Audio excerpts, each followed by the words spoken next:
The central figure in one of the largest corruption cases in Buncombe County history takes a plea deal. Wanda Greene now faces more than 3 decades in prison, a $1 million fine, and other penalties in the case that began just weeks after she retired in 2017. We have team coverage of today's developments, starting with News 13's Justin Hinton. And Justin, you spoke with Brownie Newman, the chairman of the Buncombe County Board of Commissioners. He says he's not surprised by the deal. Yeah, that's right. He said that he found out when everyone else did, but he said because of that mounting evidence, he was not surprised by this. Now, a bit of breaking news. We've just learned that a date has been set for the plea hearing. That's when that judge will determine if he wants to accept the plea agreement. It's been set for January 16th at 9 a.m. Now, this plea deal is in stark contrast to when we last heard from Wanda Greene when she announced her abrupt retirement. The person accused of defrauding Buncombe County for years is the same person who said this about her career when she announced her retirement in May of 2017. So I felt really blessed to do the job. I think we've done some great things. It's just been a great part of my life's journey. A journey that would end with a guilty plea to a scheme that padded her pockets with thousands of dollars, gifts, and trips. According to court documents, it all began in or before 2007. That's when prosecutors say she started using county purchasing cards to buy herself more than $40,000 worth of items. Then between 2007 and 2011, they say she used those cards to buy gift cards to use on herself and others, totaling about $21,000. The federal government also says she participated in a $2.3 million life insurance scheme, as well as received gifts and trips from a county contractor in exchange for business. I certainly felt like when I was elected chair that there were a lot of things that needed to change in the way that we do business in Buncombe County for greater transparency, greater openness.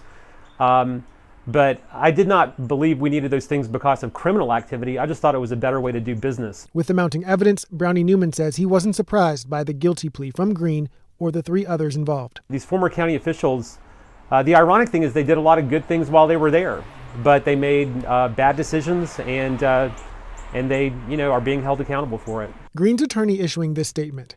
By accepting responsibility for her actions, settling Buncombe County's lawsuit, and cooperating in the government's investigation, she has taken every step at her disposal to right the wrongs of the past. She could spend a maximum of 33 years in prison and pay a fine of $1 million, different from the way she described retirement in 2017. I really want to have a little more normal life. Again, she will be back in court January 16th at 9 a.m. for that plea hearing. She's also tying up loose ends with the county. Last night, she agreed to pay back $750,000. Now, the county is still looking for a new county manager to replace her. I asked the chairman, Brownie Newman, if he thought that this investigation was hampering their ability to be able to find someone. He says there are about 40 candidates, and he's confident that they will find somebody who is going to be open and transparent moving forward. Reporting live in Asheville, Justin Hinton, News 13. 3 other county employees have been charged in this corruption investigation. News 13's Raphael Pierce joins us. And Raphael, those 3 have also pleaded guilty. Darcel, that's right. And the latest to accept a plea deal was actually the woman who took Greene's place as county manager when she stepped down. A judge accepted former county manager Mandy Stone's plea agreement just yesterday. She pleaded guilty to a charge related to accepting gifts and trips in exchange for giving out county business, as well as not using paid time off for those trips and expensing personal costs while away.